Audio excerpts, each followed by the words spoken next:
Assalamualaikum warahmatullahi wabarakatuh. Selamat pagi anak-anakku semua. Jumpa lagi dengan Bu Rani. Salam perkenalan. Bu Rani adalah pengampu mapel mata pelajaran sejarah Indonesia yang hari ini akan mengetengahkan materi mengenai proses masuk dan perkembangan penjajahan Eropa ke Nusantara. Sekian perkenalan dari Bu Rani. Selanjutnya anak-anak bisa mengamati PowerPoint yang Ibu sampaikan lewat wali kelas. Latar belakang penjelajahan samudra oleh bangsa Eropa pada awal abad ke-16. Yang pertama yaitu penemuan atau teori yang mengatakan bahwa bumi itu bulat yang dikemukakan oleh Copernicus dan didukung oleh Galileo. Dengan dasar ini, orang berani melakukan penjelasan samudra karena bumi itu bulat. Latar belakang yang kedua yaitu penemuan kompas. Penemuan kompas ini sangat penting bagi para pelaut. Kenapa ini penting? Karena kompas itu sebagai penunjuk arah atau navigasi bagi kapal untuk mengarungi samudra. Kompas bisa menunjukkan arah utara, selatan, barat maupun timur. Ketiga yaitu jatuhnya kota Konstantinopel di tangan Turki Utsmani. Kenapa ini sangat penting atau pemicu terjadinya penjelasan samudra? Karena kota Konstantinopel ini adalah pusat perdagangan rempah-rempah dunia pada waktu itu melalui jalan sutra. Mereka berkumpul di Laut Tengah dan terjadi perdagangan pertemuan antara Asia dan Eropa di situ dan terjadi perdagangan rempah-rempah di situ. Ketika kota ini ditutup untuk bangsa Eropa, ini menjadi sebuah permasalahan besar bagi bangsa Eropa. Maka dengan dasar ini, orang Eropa mulai menyusun strategi, khususnya Portugis dan Spanyol, mulai menyusun strategi untuk melakukan mencari di mana daerah penghasil utama rempah. Ini yang memicu terjadinya penjelajahan samudra. Pertanyaan saya, yang ada dari sekalian, ada yang sudah sampai ke daerah Turki atau kota Istanbul sekarang yang dulu menjadi pusat rempah-rempah yang bernama Konstantinopel? Kalau ada yang belum, mari ikuti saya. Kota Istanbul dari peta, ya, posisi kota Istanbul.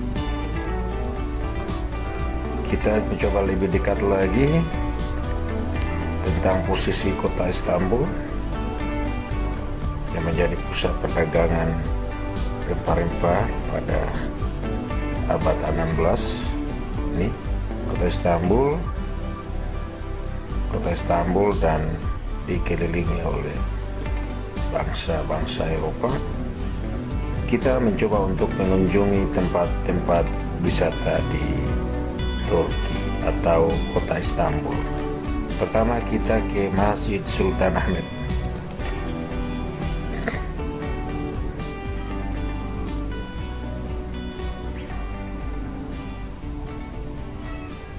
Ya, ini Masjid Sultan Ahmet atau orang lebih mengenalnya dengan Masjid Biru.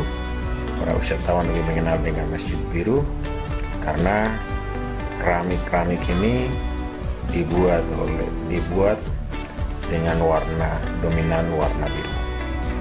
Ya. Ini posisi Masjid Biru. Dari Masjid Biru atau Masjid Sultan Ahmet kita ke Istana Topkapi ya. Berada di tepi pantai, sangat strategis, pemandangannya yang sangat strategis. Istana Topkapi. Dari Istana Topkapi kita ke Hagia Sophia. Tidak jauh dari Istana Topkapi ya. Hagia Sophia adalah museum, tetapi zaman sebelum dikuasai oleh Turki Utsmania, Hagia Sophia ini dijadikan sebagai gereja pada masa kekuasaan Romawi. Dan akhirnya berubah jadi masjid dan sekarang menjadi Museum Hagia Sophia.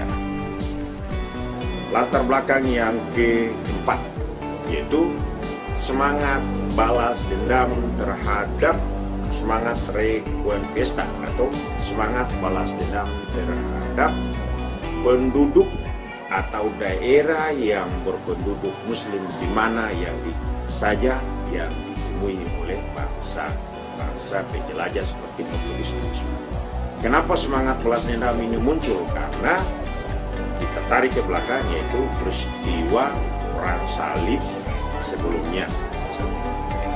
Jadi 4 faktor ini menjadi pemicu terjadinya penjelajahan. Seperti apa kronologis penjelajahan samudra sampai mereka tiba di Nusantara, bertemu di Nusantara, terjadi perang antara kedua bangsa di Nusantara, awal dari perjanjian Tordesillas sampai diakhiri dengan perjanjian Saragossa. Mari ikuti saya. Berawal dari perjanjian Tordesillas 1486, wilayah luar Eropa dibagi menjadi 2, yaitu wilayah barat dikuasai oleh Spanyol dan wilayah timur dikuasai oleh Portugis. Spanyol melakukan pelayaran pertama yang dilakukan oleh Christopher Columbus menuju arah barat dan menemukan Kepulauan Bahama dan menemukan benua Amerika. Di sisi lain, Portugis mendengar bahwa Columbus sudah mendapatkan daerah rempah-rempah, maka Raja memerintahkan Vasco da Gama pada tahun 1497 untuk berlayar menyusuri wilayah timur, yaitu ujung Afrika. Ya, ini wilayah yang ditelusuri sampai ujung Afrika, dan Vasco da Gama tiba di India pada tahun 1494. Dari India, Portugis menyusun kekuatan untuk merebut Malaka.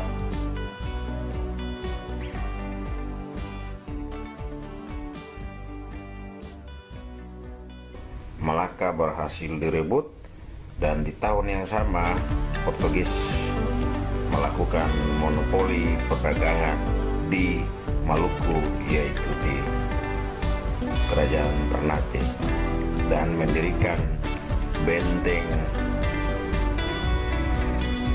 yang ada di Ternate yang sekarang kita kenal dengan Benteng Oranye. Sementara rombongan Spanyol Magalhães dan Juan Sebastian Elcano berangkat pada ekspedisi yang kedua menyusuri rute yang sudah dilalui oleh Columbus dan tiba di selatan benua Amerika, dan wilayah itu diberi nama Selat Magalhães, Strait of Magalhães. Dari Selat Magalhães, rombongan Magalhães dan Juan Sebastian Elcano menyusuri laut Samudra Pasifik, samudra yang begitu luas, dan tiba di Filipina pada tahun 1521. Magalhães tewas dalam sebuah peristiwa peperangan di Filipina, dan perjalanan selanjutnya dipimpin oleh Juan Sebastian Elcano tiba di Tidore pada tahun 1521. Ini tugu pendaratan Spanyol. Kita lihat video berikut. Ini adalah tugu pendaratan Spanyol di kota Tidore, Kepulauan Provinsi Maluku Utara. Saya perlu baca, ini tulisan berbahasa Spanyol dan ini berbahasa Indonesia. Saya baca yang berbahasa Indonesia. Untuk memperingati Juan Sebastian Elcano beserta awak kapal Trinidad dan Victoria yang mendarat di Pulau Tidore pada tanggal 8 November 1521 dan melanjutkan perjalanan kembali ke Spanyol pada tanggal 18 Desember 1521 dalam pelayaran pengeliling dunia yang pertama. Kapal kapal latih Angkatan Laut Spanyol Juan Sebastian de Elcano. Ketika Spanyol tiba di Tidore pada tahun 1521, Kerajaan Tidore sedang berperang melawan Ternate yang didukung oleh Portugis. Spanyol pun mendukung Tidore dan terjadi peperangan antara Spanyol di Tidore dan Portugis di Ternate. Pertentangan kedua bangsa ini diakhiri dengan perjanjian.